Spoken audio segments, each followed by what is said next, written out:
Welcome to the second part of TAVI. Maybe my colleagues can introduce the first speaker and the co-chair. Yeah, thank you. So I think the first speaker I would like to introduce and invite Associate Professor Nguyen Quang. We delivery talk about the simplifying the TAVI protocol, how far we go. Yeah, so first of all, thank you for the organizing committee to let me share this topic, and I would like to see how our protocol can go to optimize the result after the TAVI. So basically, the TAVI becomes the standards of care for aortic stenosis patient, and you can see here the trend in the US, and actually the patient is become younger and low risk for that. And in the market, there are quite a few number of type of the TAVI valve, so we can use for many different situations. And more than that, the TAVI indication actually expand beyond the narrow aortic valve. It become like for younger patient, asymptomatic aortic, moderate aortic stenosis, previous valve replacement, or many different setting for the valve. So the question is, how safe is the contemporary TAVI procedure? And you can see here this number.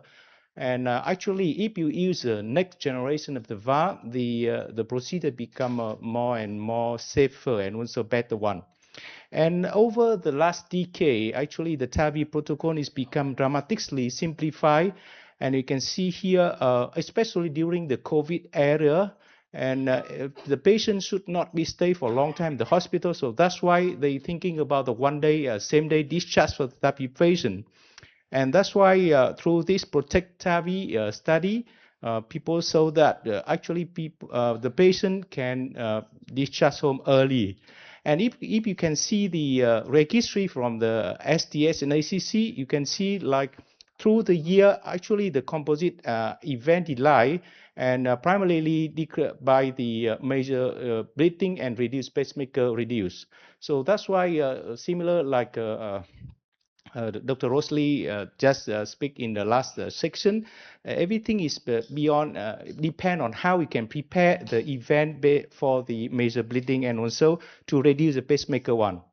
And if you look into the literature, it is something like a review, and you can see here this is early cardiac vascular and non-cardiac vascular complication of TAVI.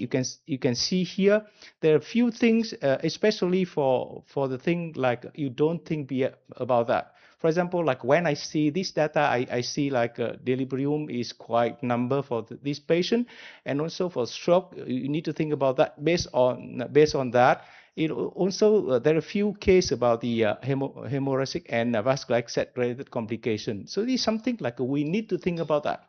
And if you really want to resolve the delirium, we need to think about how we have anesthetic strategies for TAVI.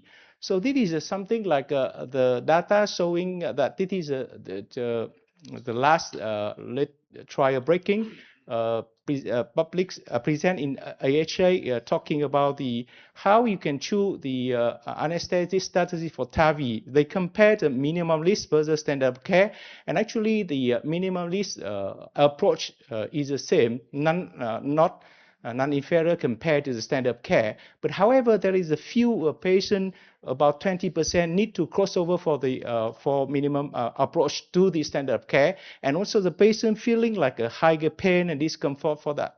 So in reality, if you really want to protect the delirium, to reduce the neurologic event, you should think about the minimum approach for that. But you also think about you need to customize for the case, because if the patient is worried too much and more anxious, then the patient is not easy to accept that one and increase the chance of complication.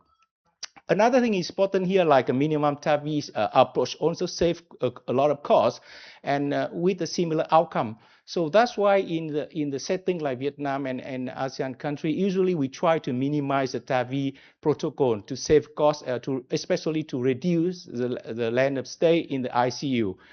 You can see here this quite a few steps to protect, to keep you to keep the protocol is minimum, and also to help you to discharge the patient earlier. So in this situation, you can save quite a lot of money for the patient, and also reduce the burden for the hospital.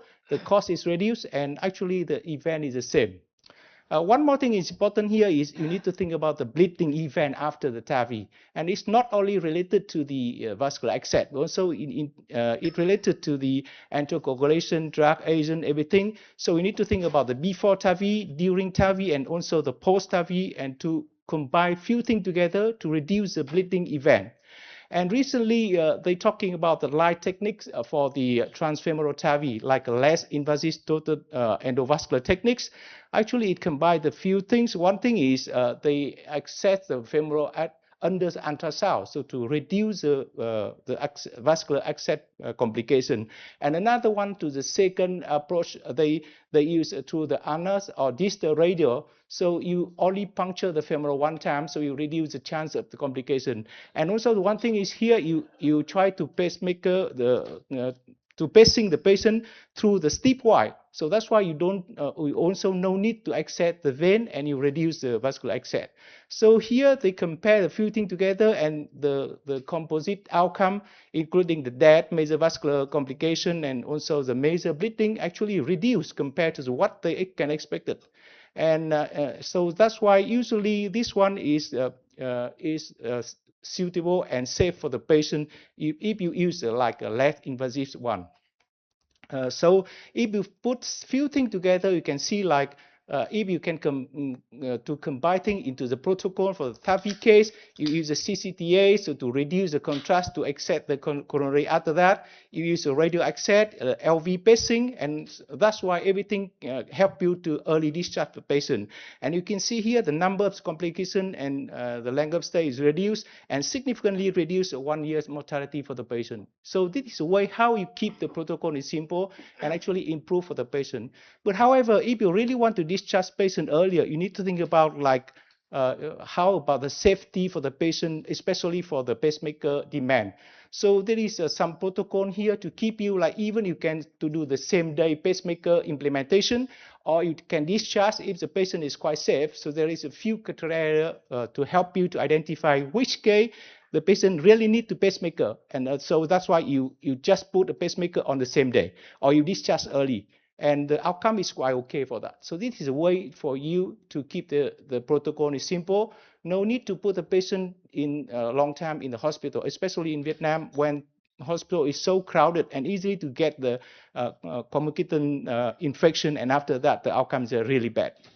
One more thing here is during the procedure, you try to keep the procedure as simple as possible. So that's why there is two questions here: is should we do the pre-dilate for the TAVI? And actually, the data showing that the pre-dilate is not really necessary. However, this data came from the Western way. So that's why in Vietnam or in the north southern part of China, when the bicuspid prevalence is quite high, the story is different because you need to pre-dilate for the bicuspid valve. One more thing here is for the post-dilatation for the TAVI. So if you really want to do like that, you need to think about it's depend on the type the valve you choose. You can see here, this is the latest meta-analysis showing that it is a post-dilatation for the TAVI. If you use like a balloon expandable, you can increase the risk of the stroke. And if you use like a cell expanding, you might increasing the mortality. So this came from the meta-analysis. So this is something like you consider. And if the patient is quite okay, then you can finish the case very fast. Even in practice, I likely to use a post-dilatation, but based on this one, you need to think again. And if you really want to do the post-dilate, you need to think about how the stroke risk for the patient. One more thing, in the last section also discussed about the routinely cerebroembolic protection for TAVI. And the latest trial, the BHS Protect TAVI, showed that it is not useful to do the routine the CEP for the TAVI. But however, if you see the meta-analysis, it also depends on the way you put, especially for the sentinel device, it also can protect for some patient. And if the patient got a really high risk of the stroke, I think the cerebral envelope protection is still okay, because for the long run, if you have like a disable stroke, the outcome of the patient is really bad. So if you combine few things together, then you come up with something like a PCI-like approach for the TAVI. So recently, the PCI is something like a very routine. You just do a K, discharge the same day. So now you also can think about like you do the same for the TAVI. You do the TAVI and discharge in the same day. If the patient already everything is okay.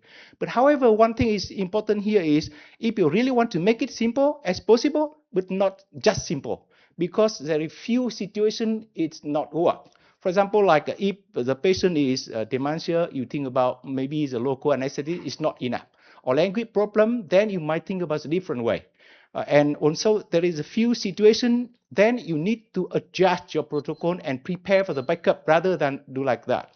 So here we've put few things together to improve the procedure. And in the reality, they can do few things together like the bread practice in the institutional level. And if you combine in the healthcare system, actually the outcome is the good for the patient.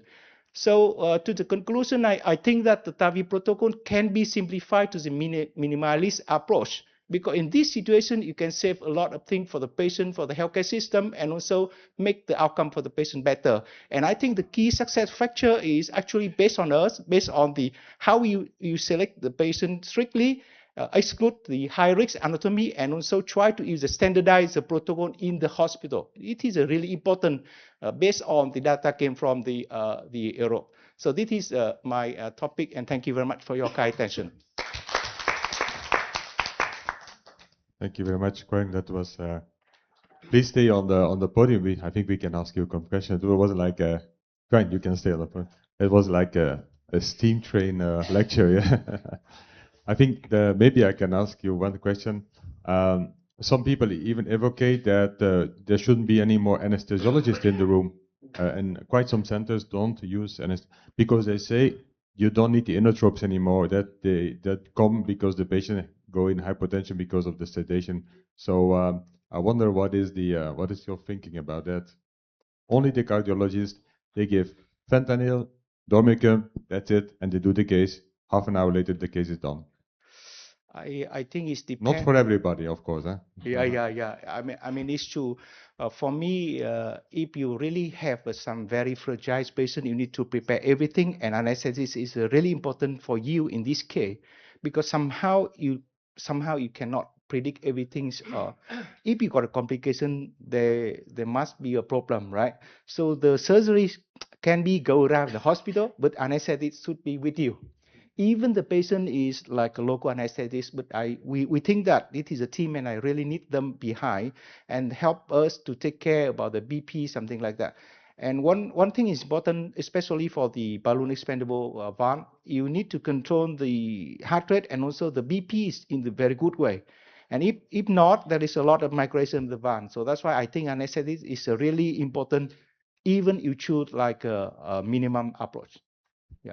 It's not just these people have like more than 500 cases a year, this high volume center, but Rosie? Just my thoughts on a couple of things. Number one, we still want anesthetics. We've gone on from GA to conscious sedation.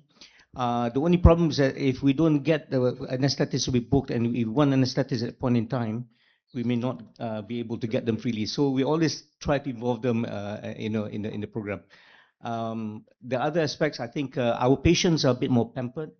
They don't want to be discharged the same day, obviously. So we discharge them 2 days after when they're well. And one patient, I remember, wanted to be discharged the following day, which is I thought was very good. We also don't do wire pacing. I think because you need to really go voltage up and so on, especially with balloon expandable, because we had a patient that the pacemaker didn't capture, and so we wanted to be safe. We still put temporary pacemaker the normal way. Yeah, I think in this situation, might be using the ultrasound to help you to puncture is really important to protect the complication. And usually we are so confident to puncture, but for the case like TAVI, it might got a problem later on. If you, I can make a strong statement. Those people who do TAVI without ultrasound guidance should be forbidden to do TAVI. I hope Kwan, I like your. Don't do TAVI without. You have to puncture in the middle of the artery. You have to see what you're doing and have a good echo machine also on top. Yeah. Sorry to say this. I think we need to go on. Thank Yeah, you so thank much. you.